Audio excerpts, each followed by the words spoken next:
Welcome back, everyone. So today happens to be my birthday, and I was thinking about it, and you do lots of different things over the years to celebrate your birthday. When you're 12, maybe you get your friends together, have a pizza party, whatever. When you're 21, you get wasted. So what happens when you're 30? What kind of crazy, wild things are you going to do to have a good time? How about some PCB repair?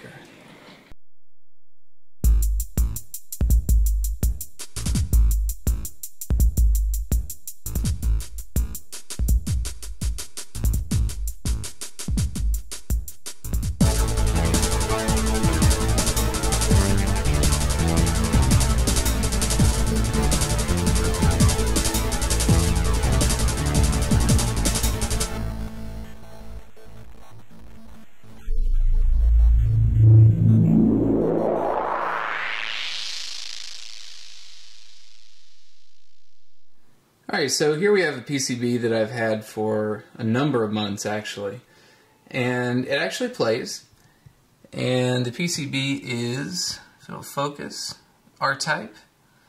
It's a classic game, and this board is actually, I don't know why my camera's not focusing, but this board's actually in really good shape. Now the only problem is there's no sound coming from it, and this is a pretty typical problem, not something that's really unusual at all. So what I'm going to do is I'll show you over here on the side. This is where your amp is and everything. So the problem, which you may notice already, let me see if I can get this into a better light situation. There we go. So you may notice that here we have C101 and C102. And these caps are missing, and then you've got this brown wire that's bridged over to C108. Let's see if I can get that. So this is kind of an interesting situation here. Now, what happened was you can see that this says JAMA on it, and this is the IREM M72 hardware, which is fully JAMA compliant. But the problem is, in the United States, this game was distributed by Nintendo. So it had to go in the Nintendo cabs, and if some of you guys know about those, they're very close to JAMA, but not quite. This is kind of sort of a typical Nintendo kind of thing to do, to have your cab not quite match the same standard as everyone else, so that switching games in and out is not easy. So anyway, the main difference is the sound. So basically all we have to do, Nintendo took these caps out, these three caps, and ran this one wire. And if you buy an R-Type board in the United States, unless it's already been fixed, it's going to have this exact thing going on. So, and it's, it always looks exactly the same. It's always this brown wire. And so you'll know how to fix it now. And the fix is very easy. You need two of these. Let's see. Let me see if I can get this focused in here. Maybe. There we go. Kind of. You need two of these 2200 microfarad 16 volt caps. I don't know why it's. There we go. And you want the radial mount one, so it's got both of the leads coming out of the same side here. And those will go in your C101 and C102. And then I'm sure this one is, there's no way this is going to show up, but I'm gonna give it a shot here. See if we can get that to focus. There we go. Looks like somebody needs to clean under their nail. Anyway, so this other one here is the 1 microfarad 50 volt cap. Again, radial leads, and that'll go into your C108. And of course, just make sure that you've got them turned the right way, and that's not not a huge deal. So anyway, let's get these things thrown in there and take a look. So here it is running in the cab. Just thought I'd show you this really quick. And as you can see, everything looks fine, but unfortunately we're just not hearing anything. So we can even go down here You know, put a few coins in, press start, and we got nothing. So, yeah, so basically, game looks great, plays great, just no sound. So let's get this board taken apart. Okay, so what you're going to want to do here, first off, is you notice that there are 3 layers to this board. And in order to get these caps in here, we want to be able to get in under there. So we're going to want to take this up off of here. Now the good thing is we don't have to worry about this smaller top board. And if you take a look here, you can see, maybe, you can see that it's not actually, well, you probably can't see it, but it's not connected all the way through the bottom. It's just connected to this top board. So all you really have to do is unplug this guy over here. These 2 over here, they've got little levers, so you could just sort of push those out and it'll come out. And there are a couple of nuts that you have to take off. There's one there, there's one over here, one here, and then here's the last one here. And I found, honestly, that they were not on tight enough that I even needed to get tools out. You could just sort of get those off there, and then I just kind of lift it up and take that little washer off. So that should be it. I'm not sure if I'm going to try to do this with one hand or not. Let's go with no. So there's also these 2 little, you know, little plastic pieces here that kind of hold things together. But you know, they're not really attached, so you should be able to just slide it up off of those. So let's get these apart. A couple of quick notes before I put these capacitors in. First of all, the little plastic tabs that you saw sticking up from there. You do need to pinch those a little bit to sort of get them to pop out. I didn't see that when I was filming earlier, but regardless, just sort of lightly squeeze them with some pliers, and you can get those out pretty easy. The other thing is I just want to mention real quick about these capacitors, because I'm sure at some point I'll probably have questions about which way to put them in. So the negative side is usually the one that'll have the indicator stripe going down it. You can see that on this large one here, as well as on the small one. You can see that stripe there, sort of. And so that'll be the negative side. Now the other thing is the positive, usually for the radial leads right here where they're both on one end, the positive lead is going to be significantly longer than your negative one. So those are 2 ways of telling. And then on the board itself, if I can find the right place here, on the board itself you can see which side is the positive one, and you can see from C104 that's still in there. The plus is on this side, and you can see the negative stripe on the other side. Alright, so let's get these in here. Alright, so we have our caps in place here, our 2 larger ones and 1 smaller one here. So let's just go plug this thing in and see if it works. Alright, so I'm going to turn this bad boy on and see what we got here. And if all works out, I'm going to embarrass myself and actually play a game of R-Type. Alright, so we still got our picture. I'll give the monitor just a second to warm up. It's still a little on the dim side. And I can't tell looking through the viewfinder if you guys are getting the you know, the black bar or not, but hopefully not. And I'm really hoping maybe the sound's just turned off on the track screen. Alright, looks like we got sound. Alright, so I'm going to give a shot here. I haven't played this in a very long time. I used to play it on the Master System, so I'm not sure how everything's going to compare with the 2, but we'll see. Sound is a little ragged. I'm not sure if that's the actual way it's supposed to sound, or if you know, it's possible that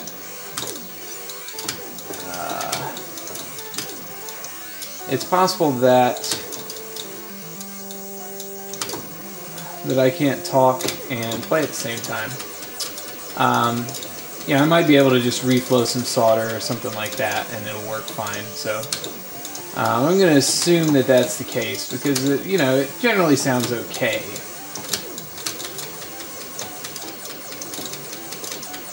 So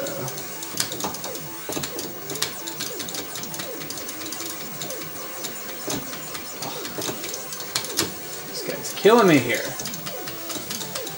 All right.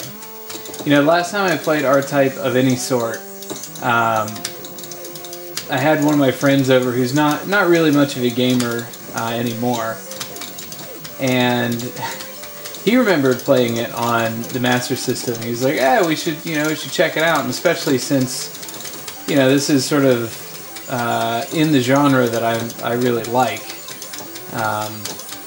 So we were going to play a little R-Type on the Master System.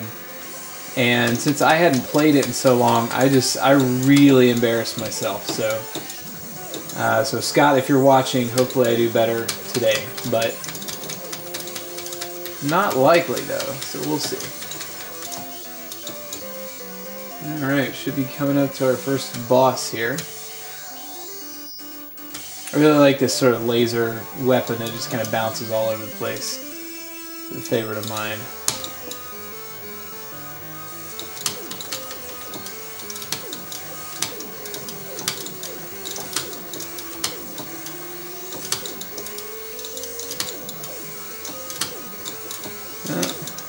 Apparently my usual method of killing this guy is not working, but usually when you send the little pod in there, it kills it pretty quickly, but I guess I probably did it too soon. Alright. Yeah, sound is definitely a little on the rough side, so I think, you know, maybe I'll take a look at that at some point. Yeah. Usually these guys always get me at some point. Come on.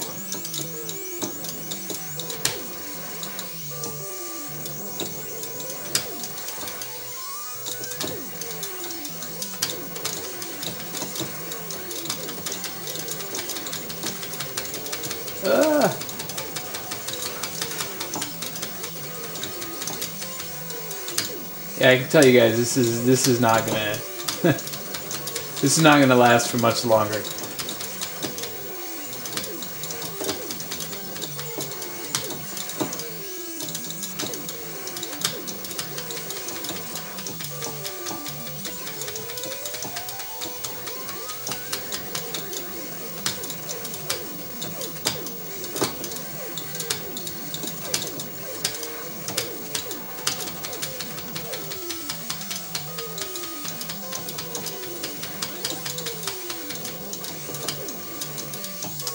I think you can kill this snake guy at this point.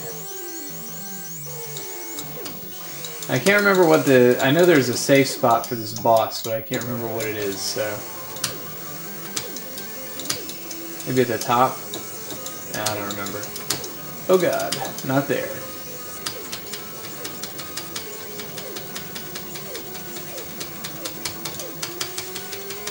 Oh, maybe it is the top, alright.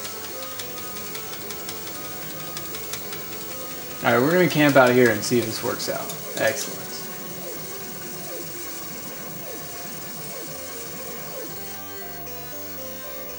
Yeah, sound is still definitely rough. But this is the way to fix it, so... so if you guys are, you know, run across one of these boards... oh, that worked out well, didn't it?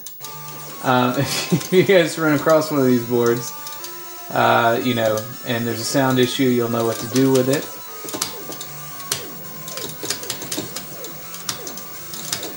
And sometimes you can find them, you know, for cheaper than they normally would be, because people think that the sound, you know, is busted when it's really just the capacitor issue. So yeah. I'll try reflowing some of that solder. I'm going to end the video here, but or as soon as I die. But yeah, I'm going to try reflowing some of that solder and see if maybe the sound is cleaned up a little bit. I'm sure it'll probably be fine. Oh god, this is probably not going to last a whole lot longer. Maybe I can... No, maybe not.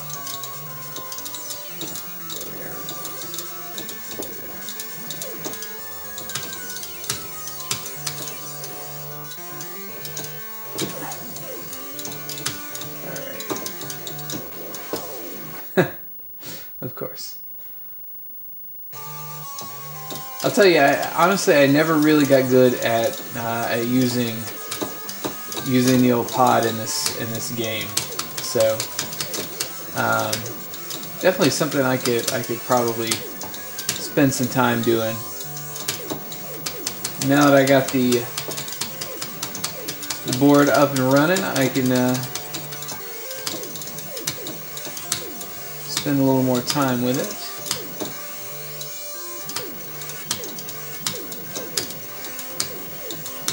And not get trapped everywhere.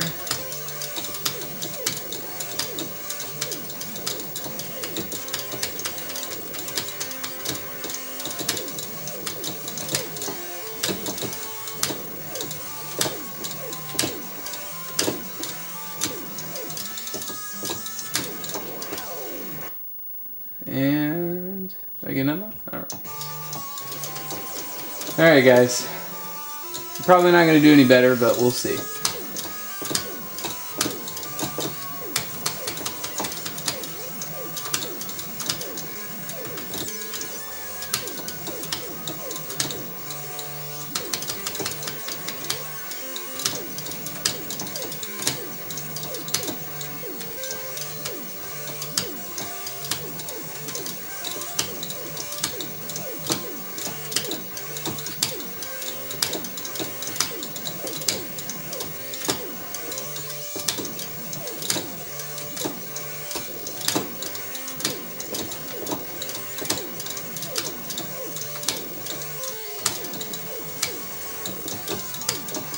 Yeah, I'm not sure if I want that or not.